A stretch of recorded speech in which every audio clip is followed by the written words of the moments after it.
Nu, re, ko es sēžos uz sava zirga un sāku dragāt. Tagad notiks centrēšana. Mālam patīk ūdens, tāpēc mēs viņu pamērcējam un ņemu ciet. Un šitie ir vajadzīgs visā virpošanas procesā vislielākais spēks. Vajadzīgs spēcīgs satvēriens. Un tad, jo vairāk jau spēka šitajā brīdī ir, jo foršāk sanāk. Šito visu brīnumu mums vajadzētu dabūt kaut kādā veidā uz augšu. Jo pamatā visiem traukiem ir gan lieliem, gan maziem cilindri. Tas gluži tāpat kā meitenes sākumā ir smalkas, vārkas, plānas, bet tad, kad viņas tiek jau pie vīra, paliek tādas, tiek labā augsnē, un tad viņas sāk, tad viņu tas,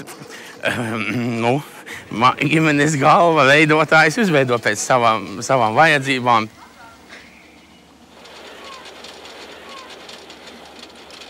Sākās tā lieta vispār, sākās no tā, ka braukāju pa olimpiādēm, dabūju balvas, pirmās, otrās vietas, tur viss kaut ko tādu. Ja visur dāvinā vienu un to pašu grāmatu. Vīriešiem līdz 16 gadiem, man jau ir kādas 4 tādas laikam. Un vienā lapas pusē bija tāda interesanta lieta. Podnieka ripa uzzīmēta. Tā kustīgā detaļa, kas man tikko pašlaiku, apakšā lielais ripulis, te augšā mazais, asīte, karkasa nekāda nav, tikai ripa. Un vīrietis sēž virs un šitā tajā divām rokām spiež podu. Apmēram šitāds paskats. Es tagad izdomāju, tātad, ja pods, tātad viņu kaut kā virpo. Neviens nebija mācījis, nebija stāstījis, man tas nekādas saprašanas nebija. Televīzijā nerādīja tādas lietas. Tad es sāku štukot, kā vajadzētu uztaisīt, kaut kā pamēģināt. Uztaisīju.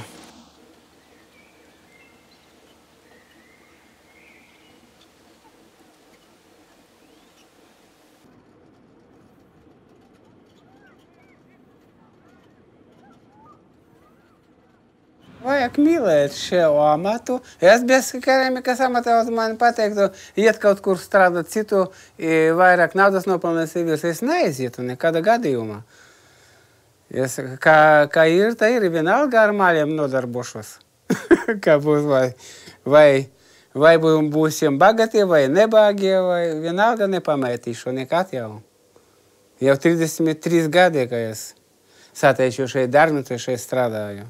Aizgāju no valsts darba, mēs iestājāmies Dairada strādāt, tad strādājām, mājas darbs bija, tur bija plāns, vajag nodot uz 250 rubļu mēnesi keramiku, kā gribēja vairāk nopelnīt, tad vari vairāk nodot. No tā 50% mums bija kā alga maksāja. I vēl deva materiālus, oksidus, tur glazūras deva, citurreiz malu deva arī.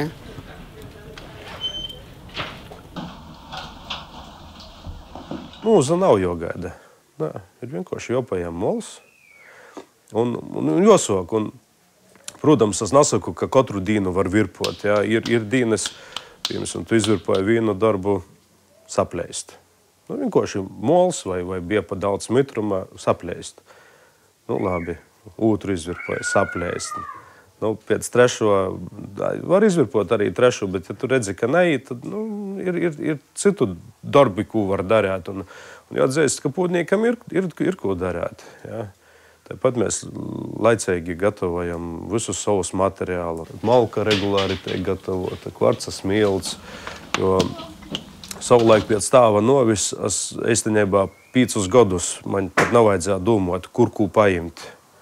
Jo malka bija sausa, viss gatavs, visas glazūras bija, visi oksīdi bija.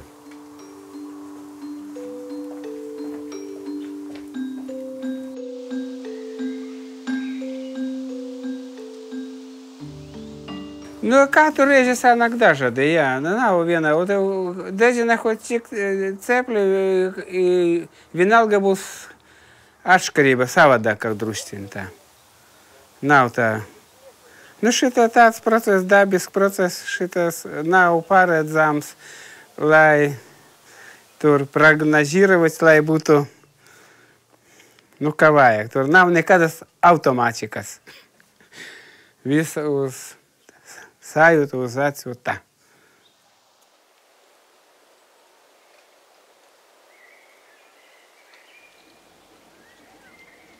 Tas, kas man rokā, tas ir čimants saucās, nu, tāds virpojamais kociņš. Šobrīd tas nav kociņš, tas ir dekoratīvais disks mašīnas. Ļoti laba plasmasa, kura ir nodilumi izturīga. Tā īstenībā no ābeles koka taisīja kādreiz senos laikos. Tas ir tāds koks, kurš mitrā vidē nedilst. Neizmazgājas mīkstās šķiedras ābelē. Tā, ja nolīdzina, nu, pavisam tīri tāda, nu, forša formiņa sanāk. Es te ornamentu tūliņu taisīšu, jā? To līklocīti. 3, 4, kurā raujam vaļā. Šitādā veidā uztaisīt to līklocīti. Tagad kādu cakainu malu uztaisīt. Jālus krūzē būtu viens šitāds te. Ja vāzē tādu ir daudz. Bērnu dārzā smilšu kastē spēlējas Jānītis ar Anniņu. Uznāk viņiem tāda lielīšanās kūre vai tūre. Nu, Anniņa saka, rekāda man matu gumija. Tas Jānītis izvēl kādu kabatas nazītis, kāds skaists. Šitā Anniņa tur kaut kādu lāpstiņu. Tam Jānītim nav ar ko palielīties pie rokas. Viņš biksītes noraus, saka, re, kas man ir. Anniņa skatās, lielām aciņām mirškina. Vai, Štrunds saka, kad es izaugšu liela, man tādu daudz būs. Ja no tā laika es saprotu, to var pārvērst par tādu pasaku, kur alus krūze, nu, latgaliski, kufšana sižbons, ir kufšana krieviski, viņiem visiem ir viens šitāds, tas nokītis. A vāzīte ir meitene, un viņai ir daudz tādu.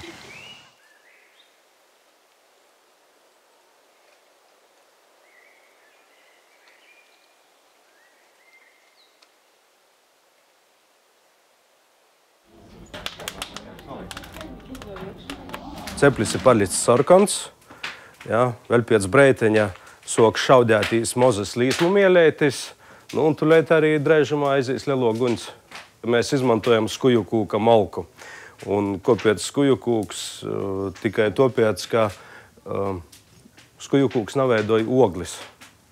Un sanāk, ja vienam ceplim mēs nukurinam apmēram 2 kubikmetrus malkis. Ja tu visu porvērst bārzā un bārza ūgļos, tas nozīmē, ka mums kurtuvī tik daudz pat nesaleistu. Un mēs visi tī, kas ād gaļi, zinām, ka uz ūgļam ir karstums. Bet jāmūt vārā, ka liuk cepļa greida ir tur apakšā un darbi ir arī augšā. Man vajag vienādu temperatūru gan tim apakšējiem darbiem, gan itim augšējiem darbiem.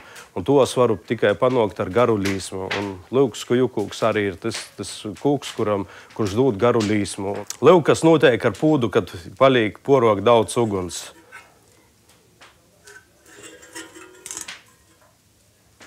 Jā.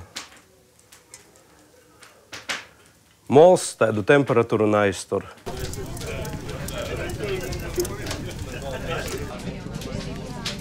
Jo apmēram pusstundas laikā pēc cepļa beigšanas, kurinošanas beigšanas, ceplis sok dzīdot. Te ir tinkšķiešana, ko var sajust tikai pie mola, pie stikla traukiem. Tas ir tāds gaišs, pateikams džink, ka, nu, tu nevar izstāstīt vārdiem, tas ir jodzēt, bet un galvenais arī tas darbs, jūs jau var stāvēt dzīvoklī 20, 30 gadus un pēkšņi vienā vakarā uztaisīt tādu mazu tiņškeiti. Jā, es nastostiešu, kā tas ir, kā es runas, jā, bet pūdam no to sliktāk napalīk. Tas ir galvenais, bet tas ir pateikami to dzirdēt.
agrāk taču Latgale arī bija lielas ģimenes, daudz bērnu bija, ja? Un tā barošana notika, nu kā nu bija, kā nu kuru reizīti tā bija, kā saka, nevarēja atļauties tā kā tagad visu. Tad no gatavoja no tiem pat ēdieniem, kas ir. Ir sevišķi vairāk biespiens bija, sviests bija, jo bija savas gotiņas, un tad gatavoja, ko tik mācēja. Un es zinu, ka pat lielos godos reizēm lika biespienu uz šķīvīša tādā kaudzītē, ja, un apkārt sviestu lika. Ja, un ja bija silts kartupeļis, tas jau bija ļoti labi. Un taisīja, gatavoja dažādas pankūkas cepa. Cepa no pupām pankūkas, cepa no burkāniem pankūkas, tējas gatavoja gan burkānu, gan ozolzīļu tējas, jo jau kafijas arī vairāk no ozolzīļiem kafiju gatavoja.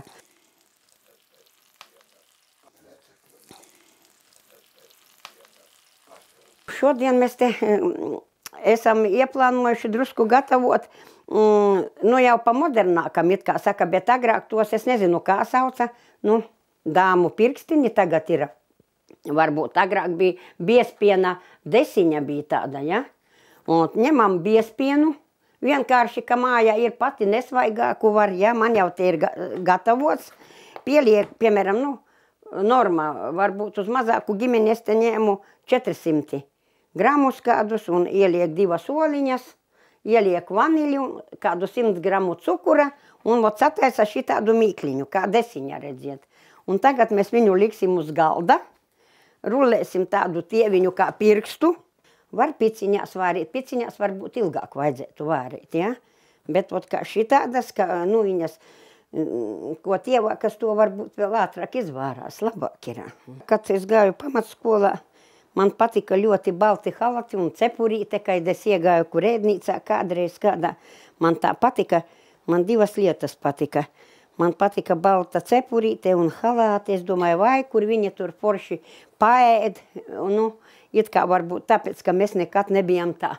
Nu, īsti paēduši, jo visu tēvs pat, ja cūka bija nokauta, viņš bērniem nevarēja ņemt, bet es ņemšu šo vai to gabaliņu. Viņš izdalīja katram.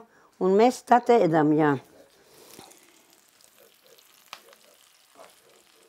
Tā. Tagad mēs esam parulējuši, sagriezīsim šitik tādos te. Jā. Var garākos, var īsākos. Un tad vārīsim sāls un tādā, nu, cukurotā ūdeni. Pagaršosim, kas te ir.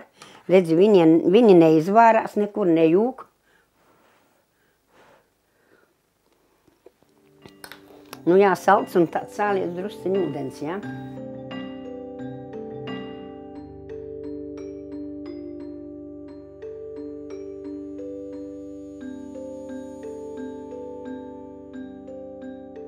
Gatavs ir, tagad mēs ņemsim laukā un tad liksim vēl citā procedūrā. Te man ir sviests, te man ir svaigais krējums un cukuriņš.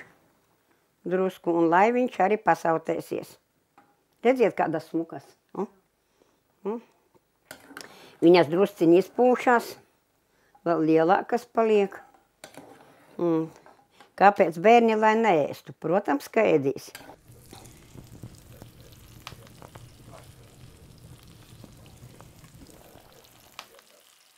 Te man jau ir sagatavoti, protams, lai ātrāk tas būtu. Tas ir tāds kā otrais ēdiens. Nu, guļbešnieki. To taisīja agrāk vecāki. Kaut kā tikai tas bija arī citādā veidā. Tagad jau var vairāk ko pielikt klāt. Tad vienkārši kartupeļus izvāra, sastampā, un lai bērniem gaļas jau tik daudzi nebija, tad lika iekšā. Novāram kartupeļus, karstus sastampājam ar stampiņu, jo es tiku arī mēģinājusi ar blenderi, bet tas neiet nekādā krastā. Jo viņš paliek kā klīsteris, un tā man vajadzēja visu atdot cūciņām. Vislabāk ar stampu. Un tad pēc patikas, ko pats grib. Var i pīparus pielikt, i dillītes, i olu, i milti. Iekšā pildījumu liek vai nu sēnes ar sīpoliem, var sēnes, var, es saku, pat burkānus liek iekšā. Tas būtu it kā sklandrauši pat līdzīgs kaut kas tās drusku tur ir, ja? A tā jau labāk iet, man šoreiz te speķis nebija par rokai, bija drusciņi ir tā speķis, ja? Bet ceptu gaļiņu, maltu gaļu ar sīpoliem, ar drusku cauraugušu tādu speķīti. Ķēpīgs viņš jau tāds ir, darbiņš, nekas, toties arī garšīgs.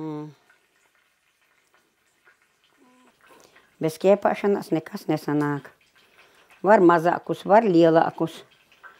Var gaļu likt vairāk, var mazāk, kā Saliekam kopā. Tā šita. Redz te jau. Tā. Vēl mēs varam miltos bišķi. Ja viņi tā, lai turētos, tā kā mēs cepsim, liksim pannā, ja? Tā. Šitādus gatavoja vairāk tikai, es saku, tādām jubilējām kaut kādām. Ja, piemēram, ikdienai, ģimenei, tas arī vēja zaļos kartupeļus. Tur sagrieza gaļu iekšā, visu izmaisīja, lika, tad bija krāsnes, izkurināja lielo krāsni, salika pannās un tādu izcepa un tad grieza gabaliņiem un deva ēst visai ģimenei.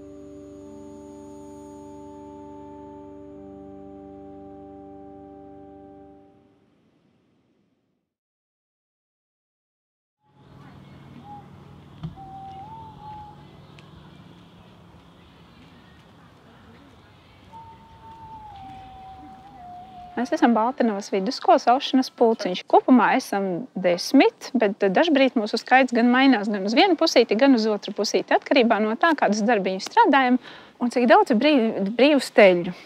Un mūsu vecums audēja vidējais vecums ir sākot no 8 gadiem līdz pat 21 gadam. Jo mazāks bērns iesāk aust, jo tas ir labāk. Jo tad viņš ir neaizdomājis pie tā, vai auž tikai meitas, vai auž arī puiši. Un tad bērnam ir arī gandrījums par to, ka viņš piepalīdzēs ir mammai vai tētim kādu darbiņu veikt.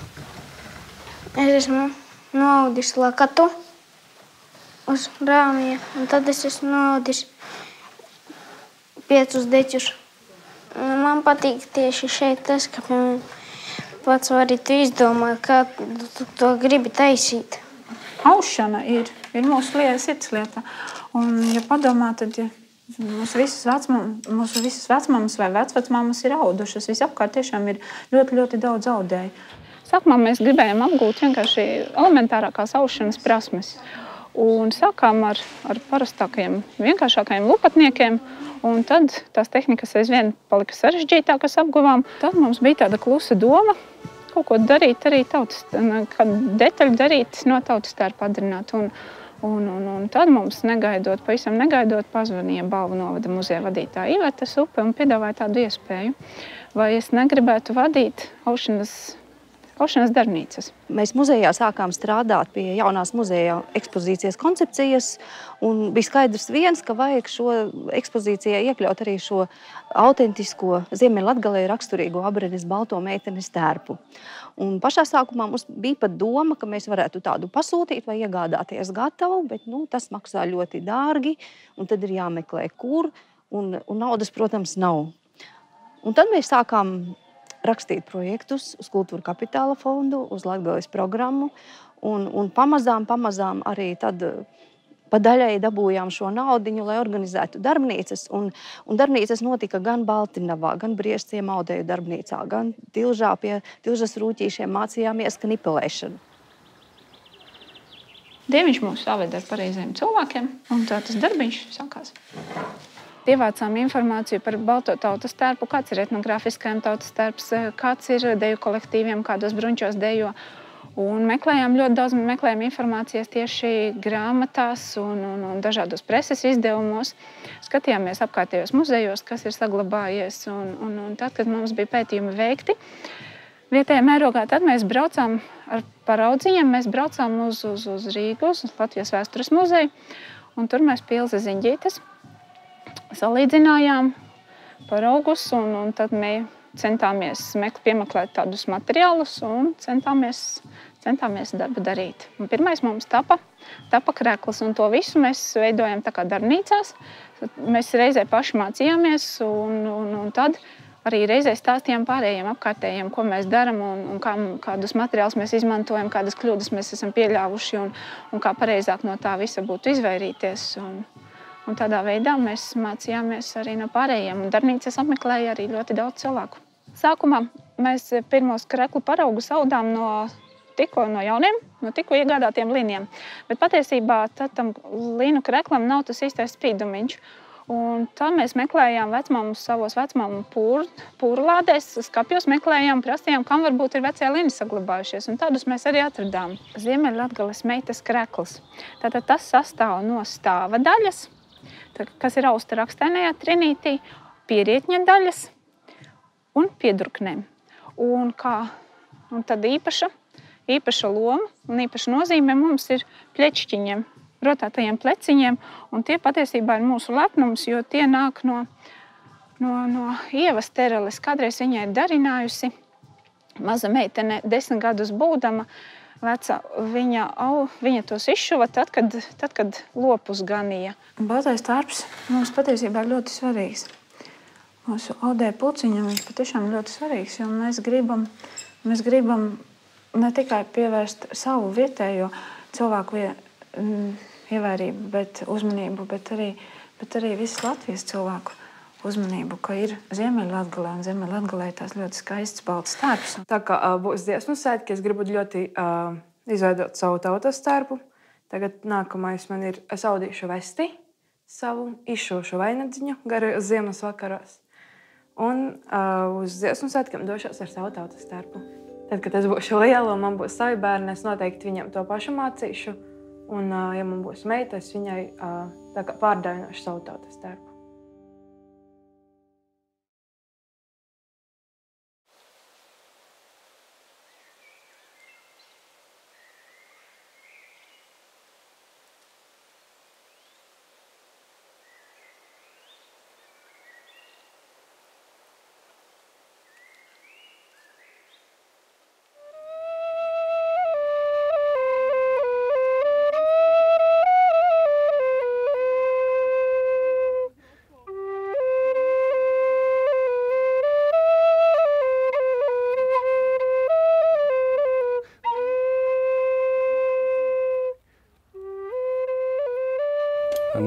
Bija tā, ka es spēlēju dažos mūzikas kolektīvos, kamēr es Rīgā mācījos Tehniskajā universitātē. Un mēs spēlējām tādu akustisko mūziku. Tur bija... Es spēlēju blokflautas un visu kaut kādas perkusijas. Un laikam prasījās vēl kaut kādus instrumentus. Man ļoti patika arī mūzikas veikalos skatīties visādas perkusijas un visu kaut ko tam līdzīgu. Un tad es sapratu, ka dažus no tiem instrumentiem varētu arī pašām sataisīt. Tā kā, kamēr es mācījos par Rīgu, studentam tur liekas naudas skaidrs arī nebija. Tad es sapratu, ka šo to var pašam sataisīt, un pie tam tas arī ir interesanti. Un kaut ko es arī sāku meistarot. Tad es arī iepazinos ar vienu meistaru, kas Rīgā dzīvoja, Māris Jansons. Un tad tas Māris Jansons, viņš taisīja dūdas un kokles, joprojām arī taisa, tikai viņš Latvijā tagad nedzīvo. Un tad es pie viņa gāju arī uz konsultācijām laiks pa laikam. Viņš man arī, man bija konkrēti jautājumi, kas man interesēja, ko es gribēju, un viņš man arī tur ieteica. Bet pirmo stabuli es sataisīju pat pirms es ar viņu iepazinos.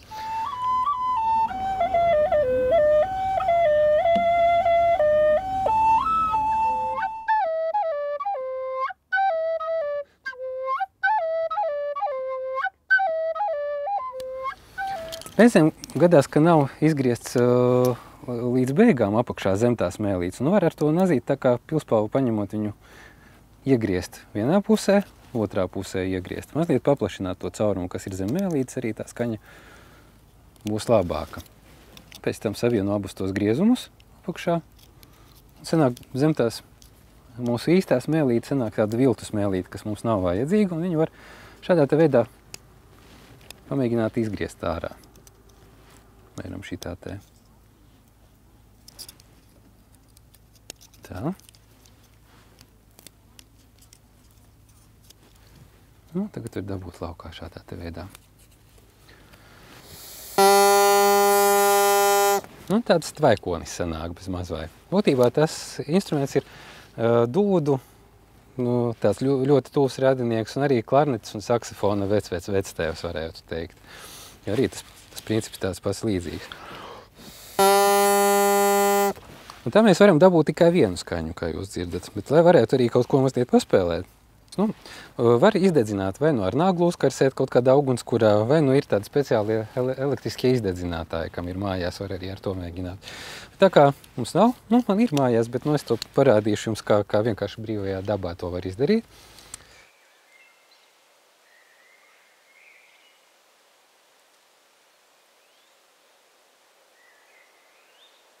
Es te braucu pa ezeriem. Apkārtnē gandrīz visur, kur es tiku, es jau tiku. Un, jo man vajag arī tādas rēsnākas reizēm. Priekš tādām parastām stabulēm šāda te veida īstenībā arī tievākas var izmantot. Bet es reizēm tādas lielākas, svilpjamās stabules taisu, un tam atkal vajag rēsnākas. Un tad es arī izpētīju apkārt. Bet, pie ezeriem, un īstenībā viņas daudz, kur arī pilsētājs, kamēr Rīgā dzīvojas, arī tur kaut kur pie Kišezera aizbraucu un atradu tās niedras, tas tāds pieejams visai materiāls.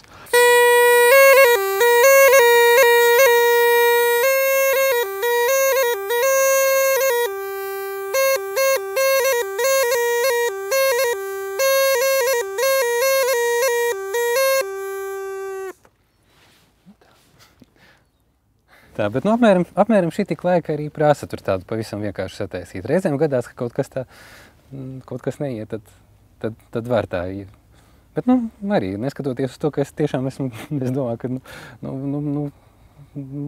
kādus 100 es esmu sataisījis tādas niedru stabules.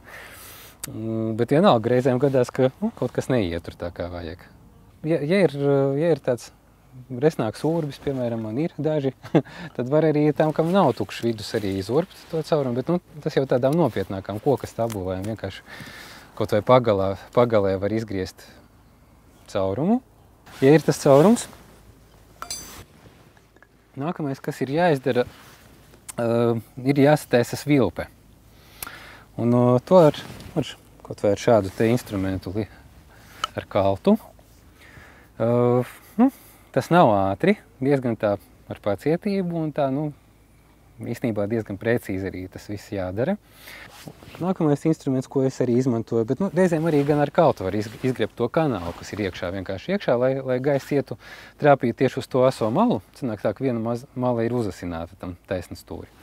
Un tad, lai tas gaiss tieši trāpa uz to malu, tad vienkārši ar tādu līdzīgu kaut kādu instrumentu var viņam sataisīt to kanālu, vienkārši šādā veidā viņu dabūt laukā. Nākamais paņem kaut kādu tādu, īstenībā reizēm var pat kaut kādos saimniecības veikalos nopirkt tādus līdzīgus. Es virpoju, man arī virpa ir, tad es arī apvirpoju šitādu te mietiņu.